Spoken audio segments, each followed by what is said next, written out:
Yo everybody, it's me, Buster Green, and the last two episodes of Disney's Spider-Man dropped, and these episodes are pretty weird structurally, so let's talk about them.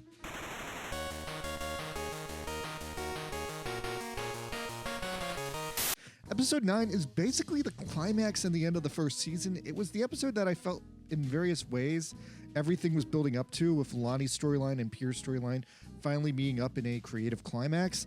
So the episode starts with Doc Ock reading over the Sokovia Accord so he can form a legal defense against it. Norman shows up and confirms Doc Ock made all his tech himself, so that answers that question I've been starting to have about that. Osborn had nothing to do with Doc Ock's tech, but then Osborn decides to fuck Octavius and steal it all for himself. He even gloats in Ock's face to just extra piss him off and establish that, yeah, now they hate each other. So then we go back to the Lonnie storyline one more time, where Lonnie and the One-Tenth decide they're going to steal Doc Ock's stuff from the cops, and yeah, that's bad. Lonnie is now fighting cops. Peter then randomly saves Nico from a runaway truck, and I guess they're cool. The Scorpion shows up to kill everybody. The 110th Street gang is broken up by Scorpion. Their main guy runs off like a little girl. Lonnie finally got doused in acid, thank God. I knew that was coming. Better late than never. And so Lonnie and Peter team up in a double super team to beat Scorpion. Now, Peter almost went too far and killed Scorpion in what felt like a direct callback to Spider-Man Homecoming. But I feel like it wasn't as well earned as Homecoming, since we've relatively seen Peter push to his limit before, and he usually doesn't go into full murder mode, but I'm willing to forgive that in this series because he was going through a lot of mental anguish and Norman egged him on. But yeah, Lonnie ultimately stops Peter, and then we get a relatively very satisfying moment where just for a nice second, it seems like Lonnie could have been a superhero, but he won't. Peter's good with Lonnie, and Lonnie seems more stable than ever after gaining his powers, but unfortunately Lonnie has, in the long term, embraced evil and will ultimately continue to fuck up his life. I'm remembering now out of nowhere that Tombstone was in Spider-Man on PS5, and in that game, Spider-Man and Tombstone were friends, even though Tombstone was like an enemy and a convicted felon, so I think they might be like leading into that version of the character. Anyway, episode 9 is probably the best episode in the entire season, so I give it a 10 out of 10, just because all the like various threads in the show were all building up to episode 9. Now, the final episode, on the other hand, is wacky. I loved episode 9, but 10 is a real mindfuck. So then in 10, Peter and Norman have this relatively nice phone call before Norman goes psycho mode and has a dark change behind the scenes. So Norman is number 1, moving towards being the Green Goblin, confirming he's not the Goblin yet, confirming he's still getting all his Goblin ducks in a row. And on top of that, it seems that he has used Peter's stolen blood to mass produce Peter's radioactive spiders for the sake of creating hundreds of other multiple spider people. Now, it would be nuts if like in the next season, like Nico becomes Silk and maybe Harry becomes like Miles Morales. But I also think they could also just throw out Silk Miles or even Spider-Gwen randomly. And if they did that, that would be really dumb. I'm also not super gonna love it if Peter ends up just becoming one person in like a large group of spider-ish people, which I feel is like what the last Spider-Man show got wrong by leaning into that too much and not making Peter special. Then later, Peter goes to his internship, and the internship is apparently ending. Norman shows very evilly that he combined all the kids' science projects together, like hobbled them together in the supervillain Stargate from the movie Stargate. And he plans on opening it randomly to open up a void portal into outer space. Now, this is a hugely bad idea. Just think about this logically, everyone. If this thing opens a hole into outer space, that would basically be a miniature black hole. It would depressurize the room. It would suck all the oxygen out of the room, instantly kill everyone. And yeah, if it hits an alien planet, you're going to get like poisonous gases from like Jupiter or like lava flowing from like Venus, and that alone would kill everybody. And of course, what actually happens is fucking aliens come through the hole. Now, before all this can actually happen, Doctor Strange shows up one more time to stop all this nonsense in a very surprise move, showing that Doctor Strange is powerful and just like steps into a corporate boardroom and is like, stop all this shit. But no one listens to him. Now, Peter knows Doctor Strange, but Doctor Strange doesn't know Peter. And then when I remembered the Eye of Agamotto, I instantly realized that some time BS was about to go down. So yeah, in short order, Venom comes out of the star hole. Strange and Venom and the radioactive spider just so happen to be in the room and all go back in time to give Peter his powers, which is dumb, but I guess that explains that. And then Strange and Spider-Man team up and beat Venom and send him back to deep space. But not before a little piece of the symbiote gets left behind to set up a big Season 2 Venom storyline. So hold up everything. Now, here's the part I have probably the biggest issue. So you're telling me Osborn made radioactive spiders by copying Peter's blood, then that spider went back in time to give Peter powers, and then Osborn copied the Peter blood from the Peter radioactive spider clone thing, and what the fuck? That is a copy of a copy paradox. I fucking hate that. That doesn't make sense. If that's all true, then that doesn't explain where the original radioactive spider came from. And also, theoretically, if you let this paradox play out, it would mean that you're going to eventually end up in an alternate universe where Peter's powers get shittier and shittier because he's just copying his own blood over and over and over again. And then the radioactive spider is probably giving him more shittier, unstable powers. It's basically like the genetic decay you see in like hillbilly incest, but like thrown infinitely through the like stupidity of the multiverse.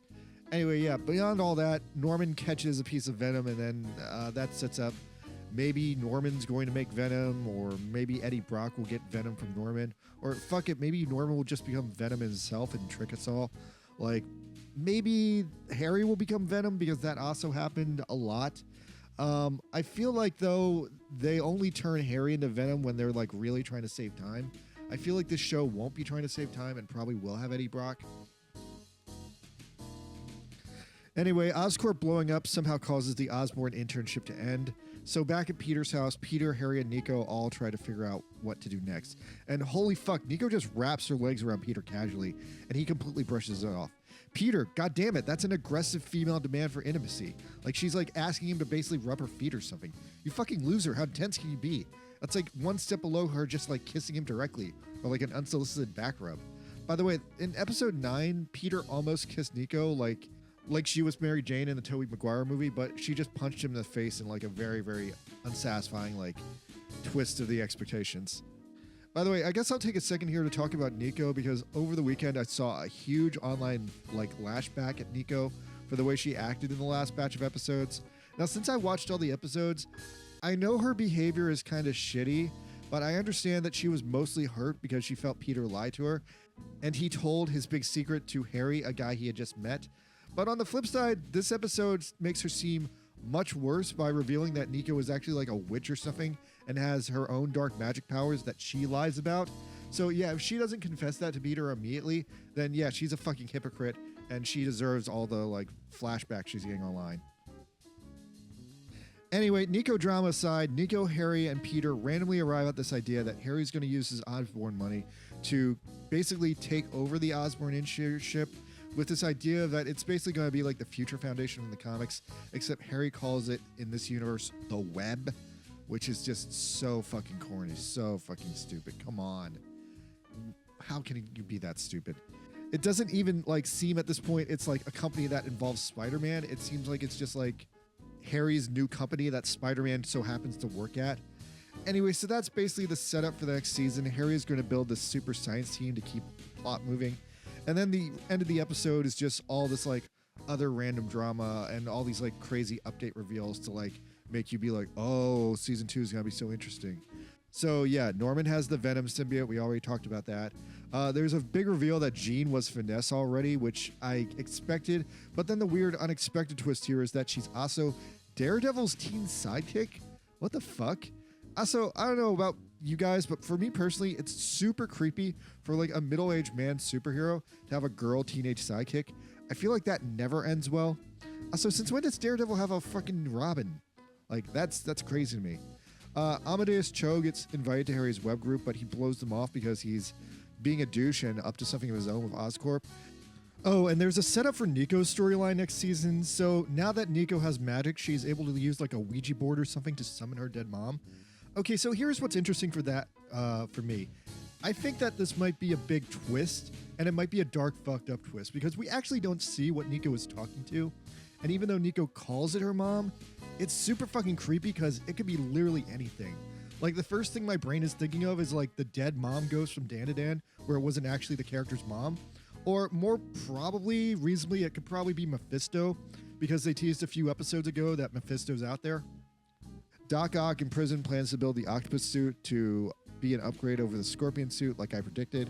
And lastly, Lonnie gets an invitation to the company too, but I don't think he takes it seriously. His skin is slowly starting to turn to stone, and he throws his football jacket away, fully embracing a life of crime as the New York gangster Tombstone. So, fuck this show if they are truly going for the Lonnie Lincoln and Spider-Man variety hour.